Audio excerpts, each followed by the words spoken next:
Hello दोस्तों, मैं सुभाष स्वागत करता हूं डी मैथ्स में। आज फिर से मैं आप लोगों के लिए परसेंटेज का पार्ट 14 लेके आया हूं और इसमें भी अच्छा क्वेश्चन है। ठीक है,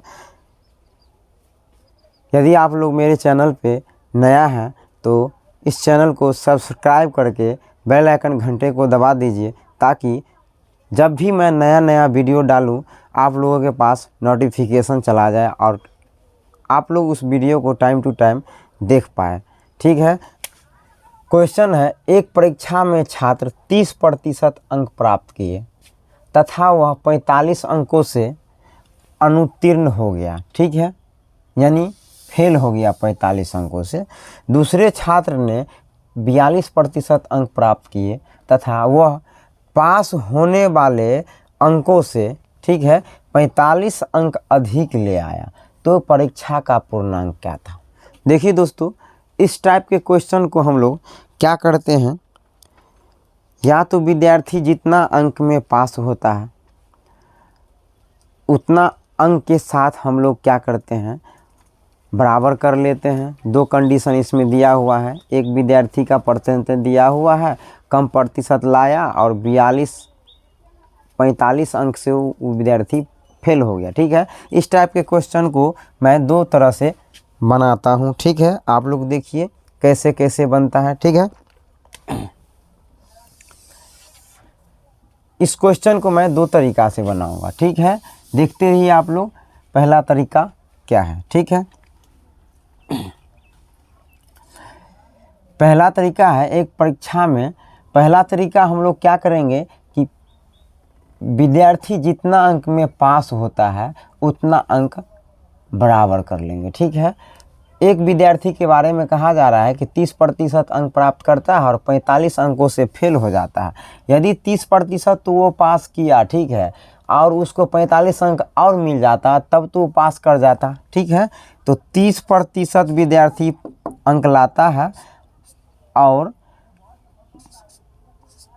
45 अंक से फेल कर जाता है, तो क्यों ना हम उस विद्यार्थी को सवाल बनाते वक्त पास करवा देते हैं। ठीक है, तो पास करवा दिए, टोटल विद्यार्थी इतना अंक ले गया। ठीक है, फिर दूसरा कंडीशन में कहा जा रहा है, दूसरा विद्यार्थी जो है 42% अंक लाता है, 42% अंक लाया दूसरा विद्यार्थी, लेकिन पास वाले अंकों से 45 अंक अधिक ले आया। ठीक है, टोटल 42% लाया है, लेकिन इसमें भी पास वाले अंक से 45 जो है अंक अधिक ले आया। अब देखिए 45% में से 42% में से 45 अंक यदि घटा देंगे तो पास वाला अंक हो जाएगा टोटल ये। ठीक है, और 30% में 45 अंक जोड़ देंगे तो ये भी पास अंक हो जाएगा। ठीक है, अब इसको हल कर लेते हैं हम लोग। ठीक है, देखते हैं, इसको हल कर लेते हैं। इस 42% को इधर लेके आएंगे तो ये माइनस में 12% चला जाएगा। ठीक, इस 45 को इधर लेके जाएंगे तो माइनस में 45 जुड़ जाएगा तो 90 हो जाएगा। ठीक है, इतना आप लोगों को समझ में आ गया है, माइनस से माइनस कट गया। ठीक, अब देखिए हम लोग क्या करेंगे, 1% बराबर 90/12 हो जाएगा। ठीक है, इतना समझ में आ रहा है। हम लोग जानते हैं कि कोई भी परीक्षा यदि लिया जाता है तो परीक्षा का टोटल अंक जो होता है वो 100% के बराबर होता है। ठीक है, 100% के बराबर होता है परीक्षा का टोटल अंक। ठीक है, तो हम लोग क्या निकालेंगे, यहाँ पर 1% बराबर इतना हो गया, तो 100% बराबर कितना हो जाएगा, 90/12। ठीक है, और गुणे 100। ठीक, इतना तो आप लोगों को समझ में आ गया होगा। ठीक है, अब इसको हल कर लेते हैं। 3 चौका 12 हो गया, 3 तिया 9 हो गया, ये 30 हो गया। ठीक है, इसको काट लेते हैं, 4 एका 4 और 25 चौका 100। आप लोग देखते रहिए। ठीक है, यहाँ आंसर कितना आ रहा है, 25 तिया 75। 750 अंक का वो परीक्षा था टोटल, जिसमें एक विद्यार्थी 30% अंक लाया और 45 अंक से फेल हो गया, और दूसरा विद्यार्थी के बारे में कहा जा रहा है 42% अंक लाया और पास होने वाले अंक से 45 अंक अधिक लेके आ गया। ठीक है, तो टोटल मार्क्स परीक्षा का कितना था, इतना था। ये आंसर हो गया। ठीक है, ये आप लोग समझ गए होंगे। अब हम लोग क्या करेंगे, दूसरा तरीका से इस क्वेश्चन को हल करते हैं। ठीक है, यहाँ आंसर हमारा हो गया सी नंबर। ठीक है, क्या कहा जा रहा है कि एक परीक्षा में छात्र 30% अंक लाता है। ठीक है, 30% अंक लेके आया।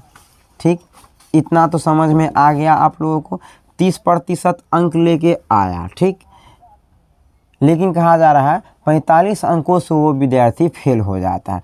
लेकिन वो विद्यार्थी क्या करता है, 45 अंक से फेल हो जाता है, फेल हो गया। ठीक है, वो विद्यार्थी क्या करता है, 45 अंक से फेल हो जाता है। फिर दूसरे विद्यार्थी के बारे में कहा जा रहा है 42% अंक लाता है। ठीक है, 42% जो है, सॉरी, यहाँ 42% अंक लाता है। ठीक है, लेकिन कहा जा रहा है पास होने वाले अंक से 45 अंक अधिक लेके आ गया। देखिए, 45 अंक अधिक लेके आ गया विद्यार्थी।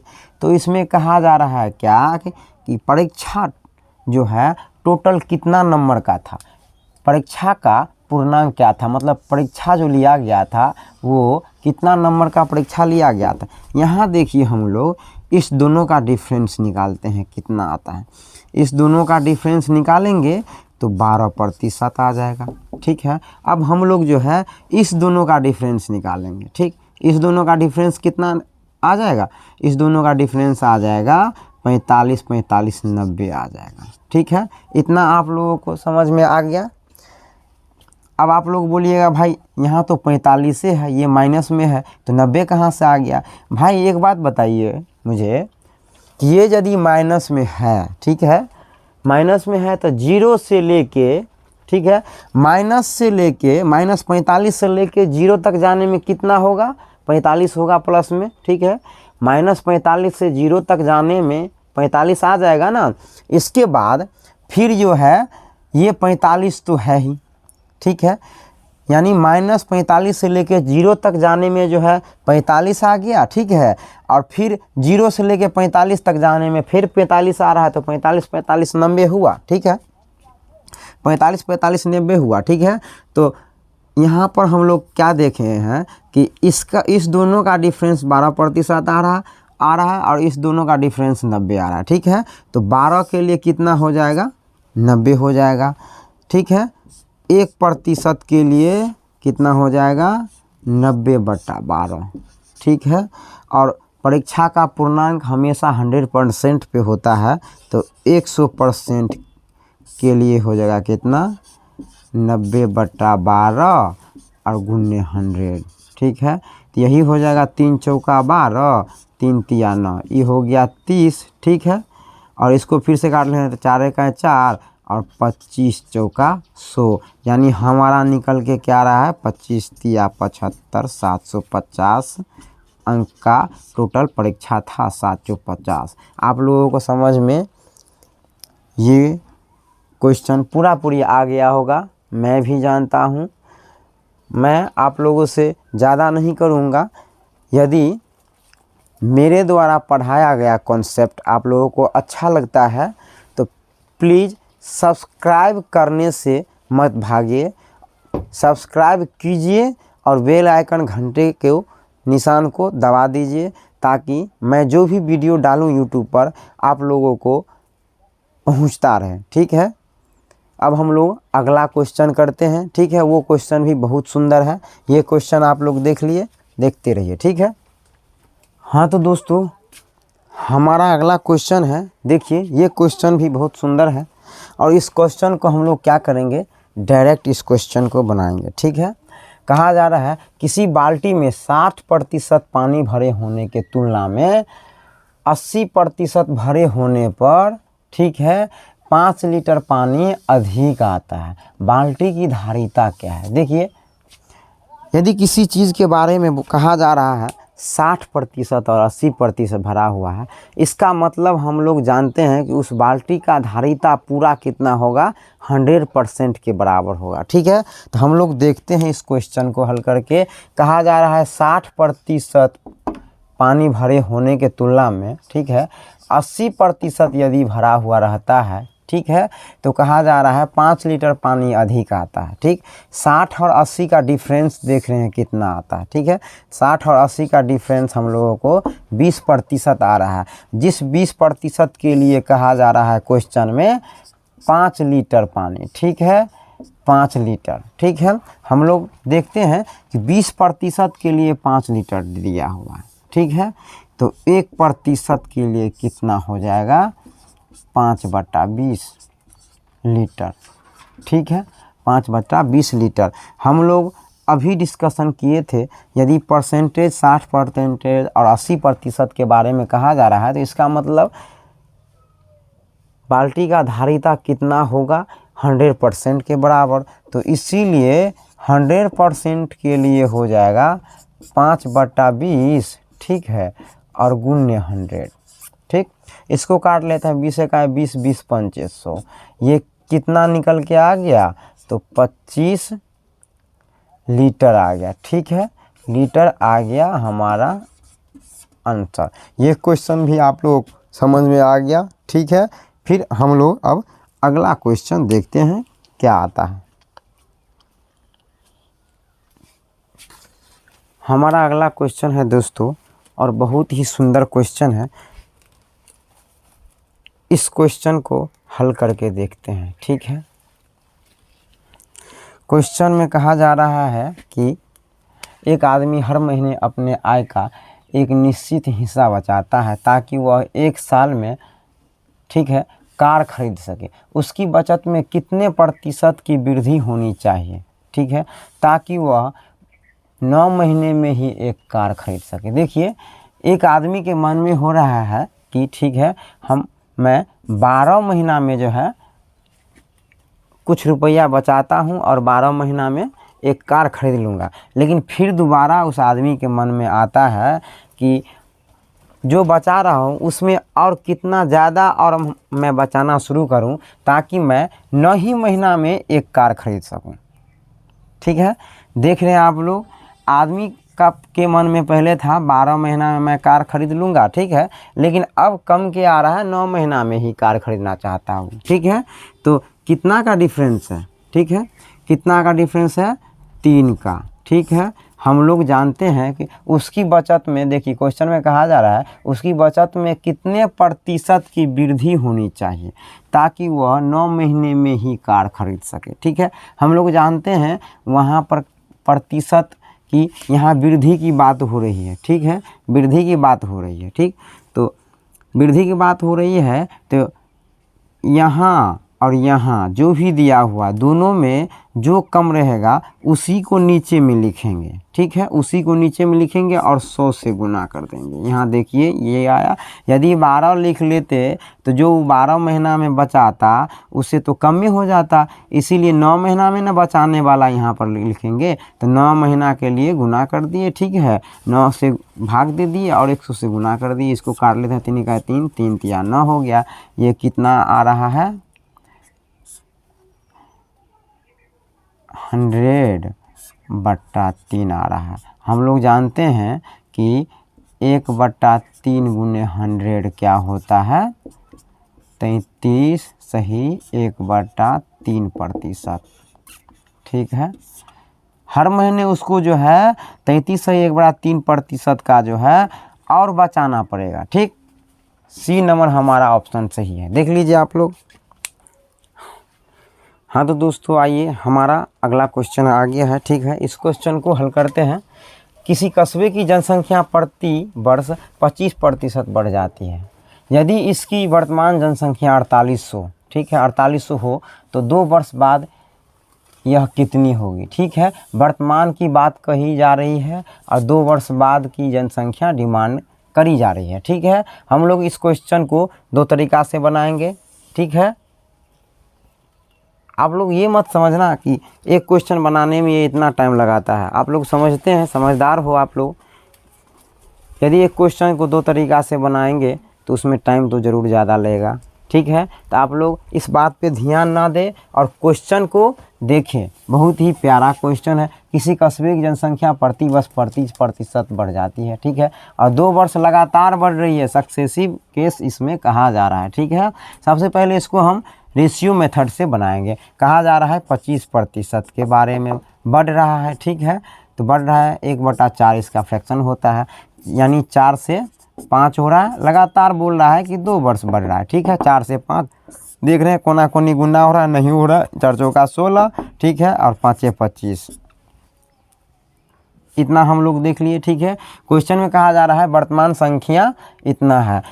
अभी रेशियो में दिया हुआ है, अभी कस्बे की जनसंख्या 16 है, ठीक है, और बाद में बढ़ के जो है 2 वर्ष लगातार बढ़ा है 25 हो जा रहा है। तो 16 के लिए कितना दिया हुआ है? 16 के लिए 4800 दिया हुआ है। तो 1 के लिए कितना हो जाएगा? 16 48, 300 हो जाएगा। तो 25 के लिए कितना हो जाएगा? 25 या 75, यानी 750। ये हमारा आंसर हो जाएगा, ठीक है। ये ट्रिक रेशियो मेथड से था, आप लोगों को समझ में आ गया होगा। अब हम लोग जो है सक्सेसिव वाला जो फार्मूला आता है, सक्सेसिव वाला जो फार्मूला है a + b + a × b/100, उस फार्मूला से इस क्वेश्चन को बनाएंगे। सबसे पहले तो टोटल प्रतिशत हम लोग देख रहे हैं 2 साल बढ़ रहा है 25%, ठीक है। तो इसको जो है टोटल प्रतिशत कितना बढ़ रहा है वो निकाल लेते हैं, ठीक। तो हम लोग तो फार्मूला जानते हैं a + b + b a × b/100 होता है, ठीक है। तो हम लोग निकालेंगे 25 + 25, ठीक है, और प्लस 25 × 25 और बटा 100, ठीक है। इतना हम लोगों के समझ में आ गया। इसको काट लेते हैं, 25 का 25, 25 चौका 100, ये कितना आ रहा है, ठीक है, ये 50 आ रहा है, ठीक। हम लोग जानते हैं ये 50 आ रहा है और 25/4 हो रहा है, ठीक है। इस दोनों को हल करेंगे तो 50 को 4 से गुना करेंगे 200 हो जाएगा, 25 जोड़ देंगे 225/4 हो जाएगा। ये टोटल कितना होगा? 225/4% टोटल इसका 2 साल में बढ़ रहा है, ठीक है। इसमें कहा जा रहा है क्या? 4800 अभी का जनसंख्या है कस्बे का, 2 साल बाद कितना हो जाएगा, ठीक है। तो 2 साल बाद हम लोग निकाल लेते हैं। 4800 का 2 साल बाद कितना हो जाएगा? 4800, ठीक है, और गुने, देखिए इस 225/4% को तोड़ेंगे हम लोग तो 225/4 इसका फ्रैक्शन आ जाएगा, ठीक है। 225 यानी 400 इसका फ्रैक्शन आ जाएगा, ठीक है। हम लोग जानते हैं कि प्रतिशत को तोड़ने के बाद जो है नीचे में 100 से गुना करते हैं, तो क्यों ना 4 पर डबल 0 बैठा दिया जाए। डबल 1 0 1 0 1 0 1 0 कट गया, ठीक है। 4 का 4 ये कट गया, 4 का 4 4 दूनी 8 ये कट गया, ठीक है। ये कितना हो जाएगा हमारा? ये हो जाएगा 12 पंचे 60, यानी 2700 हो जाएगा ये हमारा, इतना, ठीक है। यानी 2 साल बाद उस कस्बे की जनसंख्या जो है 2700 बढ़ गया और वर्तमान में कितना था? 4800। टोटल कितना हो जाएगा, ठीक है। टोटल हो जाएगा इस 4800 में जो है इस 2700 को जोड़ देंगे, 2700 को जोड़ देंगे, यही ना हमारा आ रहा है 700, यानी 7500, ठीक है। ये जनसंख्या है कस्बे का, ठीक। इतना आंसर है, ये 7500 सी नंबर आंसर सही है, ठीक है। यहाँ पर जो है 1 0 और लगता, ठीक है। 7500 आंसर था हमारा, ठीक, 7500, ठीक है। इतना हमारा आंसर है। आप लोगों के समझ में आ गया होगा। ये 2 तरीका हुआ, ये एक हो गया और ये दूसरा नंबर हो गया, ठीक है। अब हम लोग अगला क्वेश्चन करते हैं, ठीक है। हाँ तो दोस्तों आइए, पार्ट 14 का जो है ये हमारा लास्ट क्वेश्चन है, ठीक है। ये क्वेश्चन बहुत सुंदर है। इस क्वेश्चन को देखते हैं क्या आंसर आता है। देखिए, मैं जो आप लोगों को बताया था एक सिंपल परसेंटेज आता है, 20 30 50 60 40, इस टाइप का कोई परसेंटेज आता है। एक अल्टरनेट परसेंट आता है, यही है अल्टरनेट परसेंट। इस परसेंट से जो है हम लोग फार्मूला से, जो सक्सेसिव वाला फार्मूला है, उससे सवाल को हल नहीं कर सकते हैं, ठीक है। इसको रेशियो मेथड से हम लोग हल करेंगे। कहा जा रहा है कि किसी शहर की वर्तमान जनसंख्या 8100 है, यदि 33 सही 1/3% प्रति वर्ष की दर से बढ़ती है तो 3 वर्ष बाद इसकी जनसंख्या क्या होगी। ठीक है, 3 वर्ष बाद लगातार बढ़ रही है जनसंख्या। 33 सही 1/3%, 33 सही 1/3% का फ्रैक्शन होता है 1/3। ठीक है, कहा जा रहा है लगातार 3 वर्ष बढ़ रहा है। 3 से 4 हो रहा है, 3 से 4 हो रहा है, 3 से 4 हो रहा है। ठीक है, देख ले रहे हम लोग कोना कोनी गुना हो रहा है, नहीं हो रहा है। 3 तिया 9 तिया 27 ये है। ठीक, 4 चौका 16 चौका 64 हो रहा है ये। ठीक है, इतना का रेशियो में आ रहा है। ठीक है, कहा जा रहा है वर्तमान जनसंख्या कितना है 81 है, यानी 27 के लिए कितना कहा जा रहा है 8100 है। ठीक है, सॉरी 8100 है वर्तमान जनसंख्या। तो एक के लिए कितना हो जाएगा 27 तिया 81 300। यहाँ 64 के लिए पूछ रहा है कि इसकी जनसंख्या क्या होगी, यानी 3 वर्ष बाद इसकी जनसंख्या। 64 के लिए कितना हो जाएगा, ये 00 तो आ ही जाएगा। 4 तिया 12 हो जाएगा। ठीक, 1 और 6 तिया 18 1 19, यानी कि 19,200 इसका जनसंख्या 3 वर्ष बाद हो जाएगा। 19,200 बी नंबर ऑप्शन सही है। चलिए इसी क्वेश्चन के साथ को हम लोग समाप्त करते हैं। जय हिंद।